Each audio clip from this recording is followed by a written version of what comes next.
If you looked up at the sky over England 25 years ago, the white stork had completely disappeared. The last time they were recorded breeding here was during the Middle Ages. That disappearance seemed permanent, until an unusual physical phenomenon began on 3,500 acres of dry clay land. This area had once been an industrial farm carrying massive debt.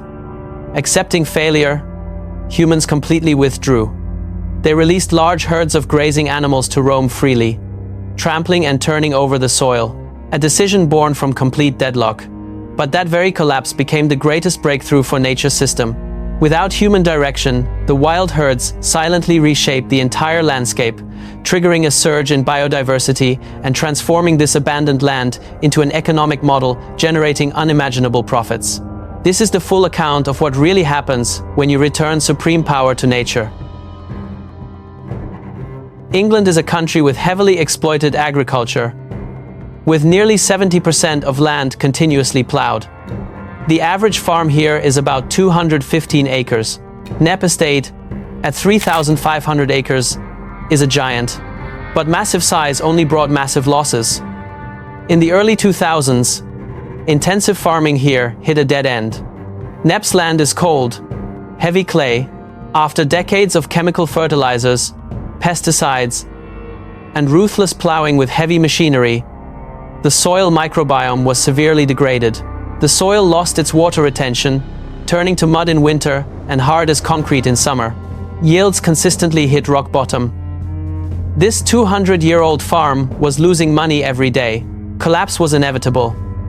But instead of selling the land to property developers for resorts or subdividing it, what thousands of bankrupt farmers still do, Charlie Burrell and Isabella Tree chose an unprecedented path. They applied an extremely progressive and controversial ecological theory by the Dutch scientist Frans Vera. This theory completely changed the traditional belief that primeval Europe was a dense forest covering the sky. Vera demonstrated that Europe's natural landscape was a vast mosaic of open grasslands, scrub, and sparse woodland, sculpted and maintained by enormous prehistoric herbivores. If you want this land to come alive again, you cannot plant the trees yourself. You must bring those ecological engineers back. And so, all boundaries were erased. The machines stopped roaring. The first animals were introduced to the degraded land. But what happens when an ecosystem suppressed by humans for 200 years is suddenly released? What occurred over the next 5 years caused neighbors to strongly disagree. But it became the catalyst for an unprecedented ecological explosion in history. The animals released into Knepp were not chosen for beauty or meat. They were chosen for their unique ecological functions. First, the longhorn cattle, a hardy, ancient breed. Unlike industrial dairy cows that only eat tender grass, longhorn cattle are selective pruning machines. They graze at different heights, break rough shrubs, creating a multi-layered vegetation structure. Wherever they go, habitat complexity increases. Next are Exmoor ponies, one of the closest descendants of the prehistoric tarpan wild horse. These ponies have extremely strong digestive systems, able to chew even the toughest grasses that cattle refuse, opening the ground to sunlight and stimulating ancient seeds sleeping deep below to germinate. But the most important factor is underground Tamworth pigs. Because the law does not allow wild boars, Tamworth pigs were used as a perfect substitute. With their long, strong snouts, they act as biological plows. They root and dig the hard clay soil for roots and insects. This chaotic tilling creates tiny water-filled soil, pits the perfect nursery for thousands of pioneer plants and insects. Finally, agile deer move through the area, nibbling young shoots, preventing any single species from dominating. No human intervention, no pellets, no pens. The combination of these 4 animals created a massive physical disturbance force. In the first 5 years, the scene looked chaotic. Once neat wheat fields turned into a tangled matrix of shrubs, weeds grew over knee-high, mud and waterlogged soil, and dead trees lay scattered.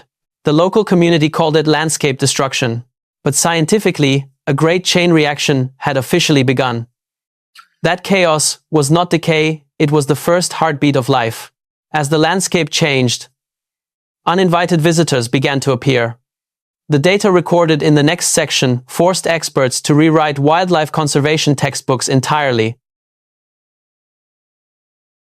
The nightingale is one of the most beautiful singing birds, but was facing disappearance in England because modern agriculture had removed all the shrubs its home. In 2005, Knepp estate recorded only one singing male. But when raspberry, hawthorn, and wild apple bushes, which farmers called weeds, were allowed to flourish, they became a powerful driver of life. In the most recent survey, the nightingale population here surged to 62 birds, a growth of 500% on land once treated with agricultural chemicals. The turtle dove, whose national population had declined by 98% and was on the verge of complete disappearance, increased by 600% at Knepp. This became one of the very few sites in the country where the species population graph points straight up instead of declining sharply. Overall, breeding birds increased by 916%. If you set up a bioacoustic recorder at Knepp today compared to 25 years ago, you would see the waveform rise from an almost completely silent straight line to a dense, vibrant frequency band of thousands of living creatures. But the miracle does not stop with feathered species.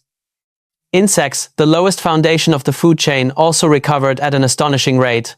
When drainage ditches were removed, moisture returned to the soil, and corn and dragonflies increased by 871%. Most remarkable is the purple emperor butterfly. This insect is so rare that many naturalists consider seeing one in a lifetime a miracle. They do not feed on nectar. They eat decaying matter, tree sap, and animal droppings. And because free-roaming animals are distributing massive amounts of droppings across the estate, combined with wild willow shrubs, the land inadvertently created the perfect breeding paradise. In just one day last summer, surveyors counted 283 purple emperors. An unprecedented number, surpassing all previous records. Yet, the pinnacle of regeneration, the greatest symbol of life returning to Knepp, came from the sky. The white stork had completely disappeared from England since 1416. 600 years of local extinction. In 2016, a bold program reintroduced a pioneering group to Knepp. Only 4 years later, in 2020, a miracle happened. Wild stork pairs flying over southern England were attracted by the rich habitat and their companions. They landed, nested, and successfully hatched the first generations of wild white storks in 6 centuries. To date, 23 giant nests, weighing hundreds of kilograms, have been built on ancient oak trees, incubating 86 eggs. 53 chicks have flown to Morocco and Spain for wintering, then returned to Knepp to continue breeding. The migration cycle has been officially restored, erasing 600 years of absence. Biodiversity is a beautiful picture. But if this project stopped at birdsong, it would never change the world. What Knepp achieved underground is what truly commands government attention. In recent years, Europe has faced record-breaking heatwaves and severe floods. Industrial farmland, stripped of cover and treated with chemical fertilizers, has lost structure.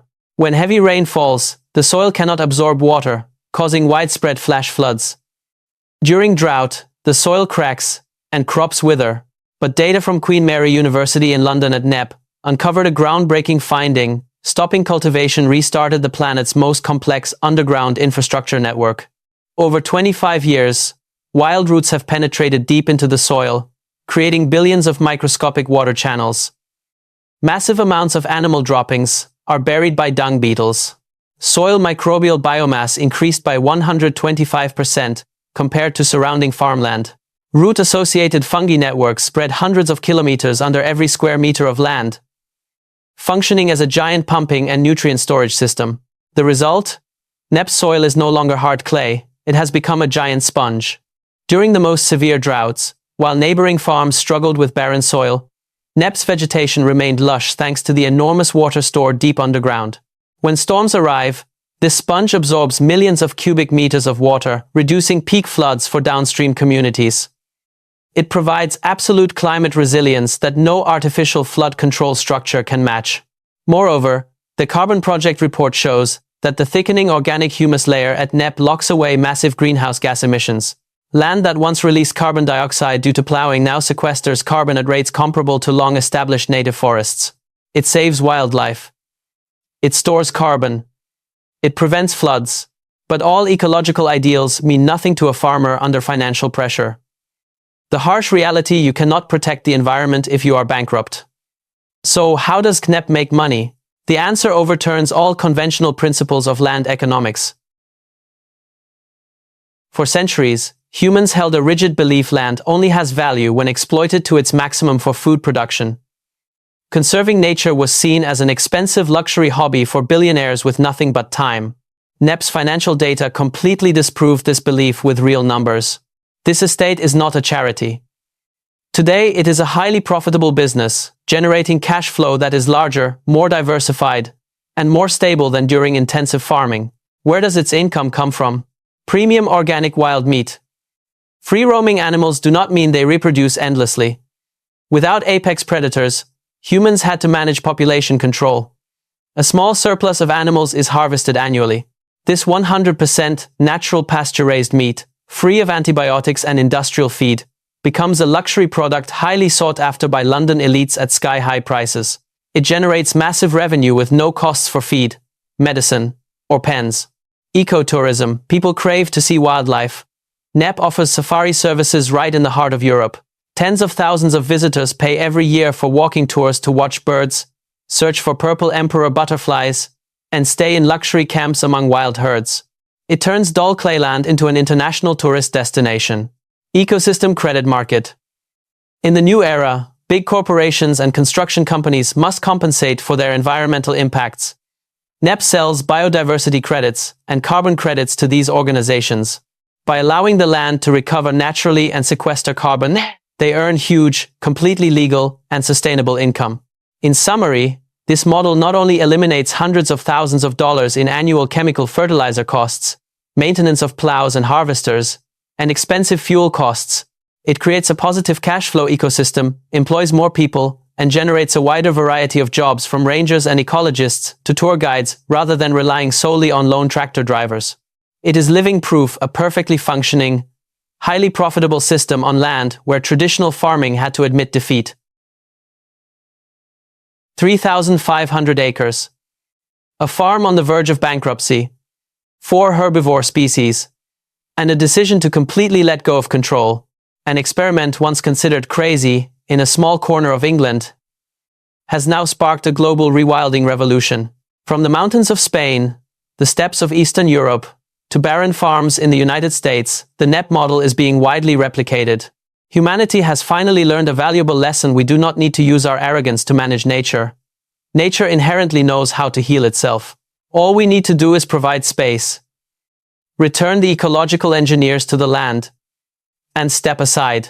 In the southern part of Knepp Estate lies a village called Storrington, which means Village of the Storks. For 600 years, that name was just a historical joke, as no one had ever seen a white stork there. But today, the people of Storrington just need to step out onto their porch to witness dozens of white storks soaring in the sky. The village has rediscovered its true soul. Life, given even a tiny chance, will always find its way back.